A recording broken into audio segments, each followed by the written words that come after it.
Good morning, Peachtree City. Um, First, I want to say thank you to everyone that's been so responsive in providing questions and input for my conversation that I had yesterday with Chief Moon. I want to thank her as well for being so gracious and sitting down with me and having a conversation about some of the things that many people have asked questions about in regards to some of the kind of policing that's done here in our town. And she provided a lot of really good information. So I'm going to kind of do a little summary. I wanted to make it more personal instead of just typing it up and making a long post. I figured I'd just do a slight video, a short video that is, for that, and just give you all some information that she provided to me. We opened up the conversation just really talking about our perspective on things here in the town. She was very open to listening to some of the things that I had witnessed myself personally in my own life, as well as others that have provided information to me. Some of the things she knew about, some things she didn't know about. Some of the things that were brought to my attention or that I asked her about were prior to her taking over the position about 5 years ago. So some things, she was not privy to. But I will say this, since she has taken over the department, there's a lot of things that she has enacted that are really moving the department in the right direction. There were several questions. There were over 50 questions that I had written down, and that I had from everyone. My own questions, as well as that came from various people within in the town, and I made sure that they came from a wide array in terms of demographics. I had them from young people. I had it for white people. I had them from black people, older people, middle-aged people. So I had questions from everyone. I had people that was associated with law enforcement, the legal entity, etc. So there were a lot of different things that we tried to discuss, but we only had an hour, so of course we didn't get to them all. But I'll highlight some of the things that we talked about. One of the things that I didn't know and wasn't aware of is that we are a nationally accredited police department, and in that we received an excellent rating, and with that certification, that is highly important because that puts us in the top 5% of all police departments in the nation. She enforces dynamic training, which she calls dynamic training, where it's more than just a situation where they're doing CBT or computer-based training. It's actual live scenarios where a police officer doesn't even know what the scenario is going to be, and they have to react appropriately. And she was very forthright in letting me know that in some of the cases, there were officers that did not react properly in those situations where they were literally shooting the hostages. They went directly into remedial training to bring those particular officers up to speed. That's very, very important because it's very easy to do the minimal in terms of training. She goes beyond that. I think that she stated that the requirement is about 20 hours of training a year.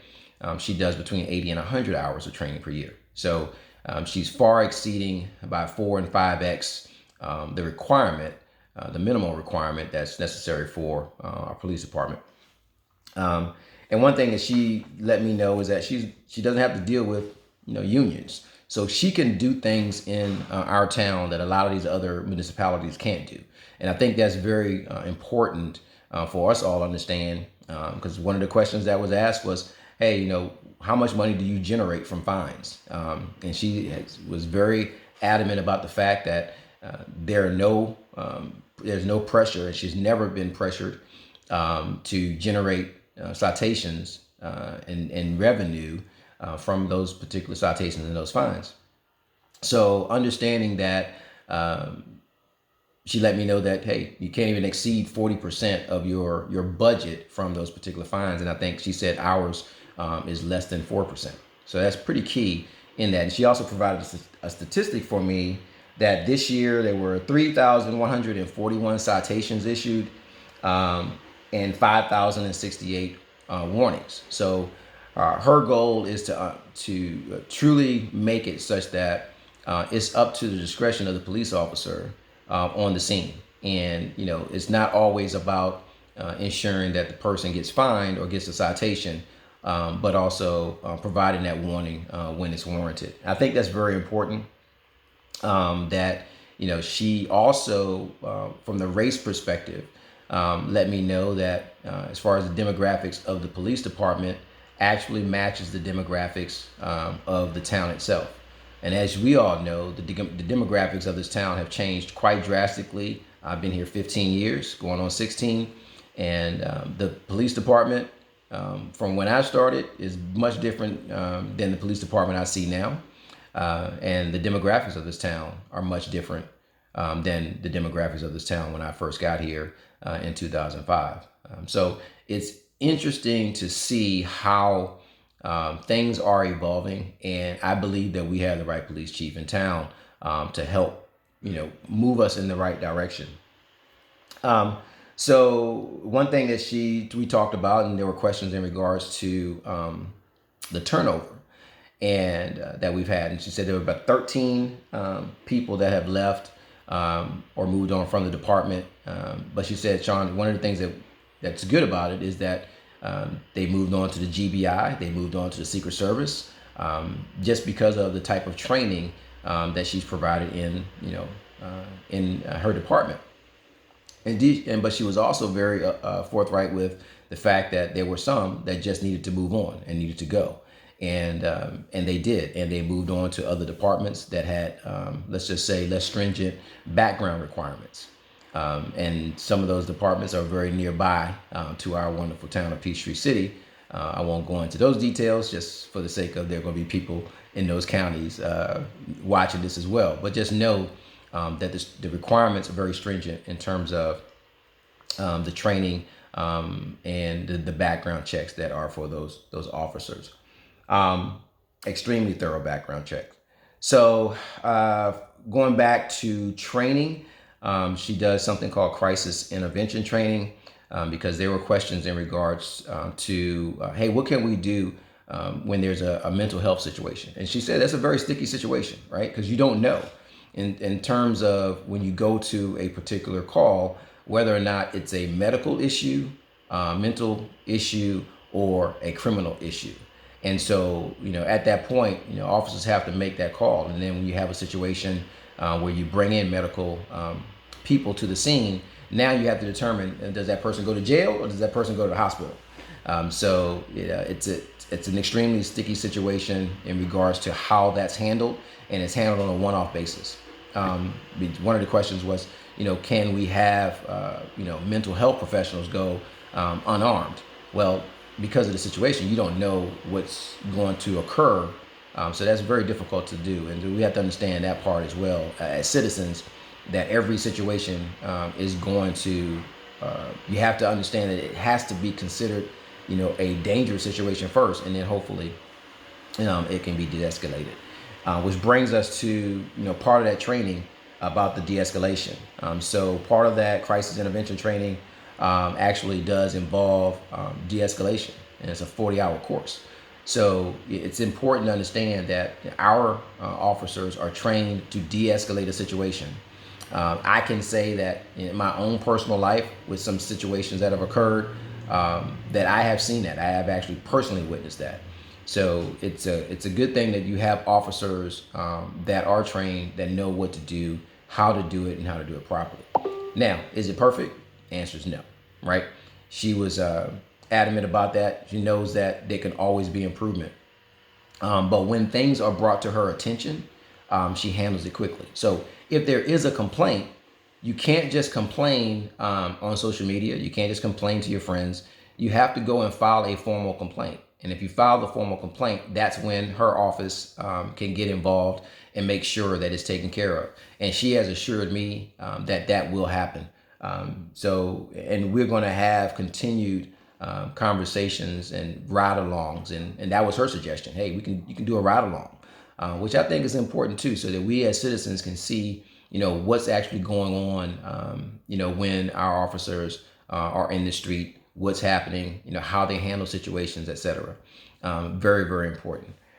We talked about budget, how this year it was cut by 2%, but the one thing she did not do was cut the budget for training. She made sure that the budget for training stayed intact, and that the training that she's doing for these officers stays the way it is, if not being able to improve it even more so. As I stated before, only 20 hours of training is required, and she does 80 to 100 hours of training. So I think that's very important that we understand that all of this is always going to be fluid, right? There's a lot going on. As I stated earlier as well, the good thing is she's not held or strapped by a union. So she can do things that some of these other municipalities can't in regards to that. So if she feels that she needs to pivot on a certain area, she can do that. If she needs to increase training in an area, she can do that.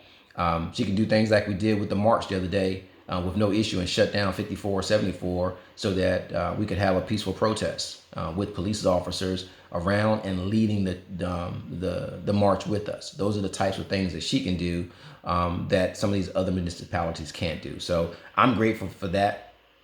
I was very, forthright with her in terms of, some of the racial situations that we have seen and with, lawsuits against the police department. Whereas African American young man was taken into custody. That individual, sued the police department. That individual won against that lawsuit, and a white individual actually confessed to the crime later. So those types of things we did discuss. So for anybody that thinks that, I'm, on the side of the police department, I'm on the side of right. To understand that I'm going to do everything I can as a citizen to make sure that we're having these conversations with our local authorities, and as well as with the people in leadership on the board, on the commission, as well as the mayor of our city. So I want to work with everyone, because I think that the only way that we're going to heal as a nation and do the right things as a nation is by sitting down and having conversations. And that kind of leads into the conversation that we had yesterday at the Beer Summit for racial understanding, right? We had a lot of conversations there about systemic racism. How do we deal with that? How do we, have these types of conversations consistently? And the one thing that we all talked about there was just sitting down and talking to your neighbor, right? If you're white and you have a black neighbor, say hello, right? If you're black and you have a white neighbor, say hello. If you're black and have an Indian neighbor, say hello, right? Understand where these people are coming from. I talk to my neighbors across the fence all the time. We've had, even during COVID, we had driveway get-togethers where we just be in our golf cart sitting in the driveway and everybody talking, well over 6 feet apart from each other, just talking and having conversations and laughing, because all of us are under a lot of stress right now, and the more we get to know each other for who we really are, the more we realize we have less differences than we actually think, and we have more similarities. And I think that's where all of this comes into play. And I'm gonna tell you this right now: black people live a different life than a lot of our white counterparts. Whether they want to acknowledge it or not, it's the truth. We have to do things on a daily basis just to survive and just to get back home without going off, so to speak. When we're in a store and we get the looks, or management is called when we're walking around with clothing because we want to try them on. But then management is called because it looks like there's going to be a shoplifter. Yes, that happened to me and my children at Aeropostale. Yes, it did. So these are things that I have been through personally and watched. So when I say that race relations are only going to be resolved through conversation and objective thinking, that's the only way any of us are going to get through any of this. And so those of you that are closed-minded and don't want to understand or want to hear what we as black people are saying in regards to how race relations are in this nation, then we'll continue to keep your head in the sand. But this nation is going to progress. We're going to continue to progress. We're going to continue to be in positions of authority. And as the demographics change in this particular city, understand that a lot of the other things that have always gone on in this town are going to change as well, because we care about making sure that our children are educated properly. We care about ensuring that our children live in great neighborhoods. We care about ensuring that our children are able to just be kids when they're running around the neighborhood, and horse playing and having fun, just like white kids, just like Asian kids, just like Indian kids, Native American kids, etc. We want everybody to just be able to enjoy life and walk around this town as equal citizens. And for those of you, the naysayers that are always, chirping on, social media about, this town doesn't have any race issues and blah blah blah. That's because you don't have to deal with it. If you don't have to deal with it, you don't know. And if you don't know, you're going to continue to walk around ignorant to the plight of some of your neighbors in this town. So understand, we're here. We're not going anywhere. We're going to stay, and we're going to continue to thrive. And you can either come on board with us, or you can, go on and continue to do the things that you want to do. But understand that we are not going to just sit back and let things slide like we used to.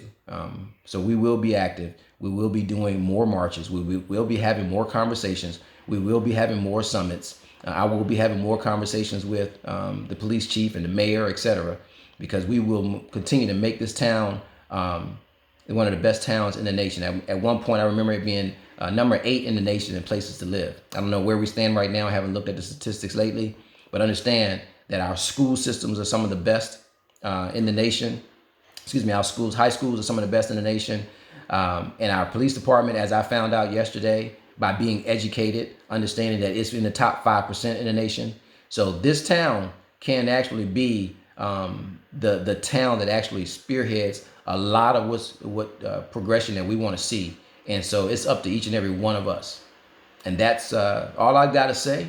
I hope you all have a blessed weekend. Enjoy yourself. It's nice to be able to get back out. Be safe, social distance as much as possible, but at the same time, live your lives, and let's move forward. Let's move this town forward as far as our race relations and just relations in period. So have a great day. Take care. Peace.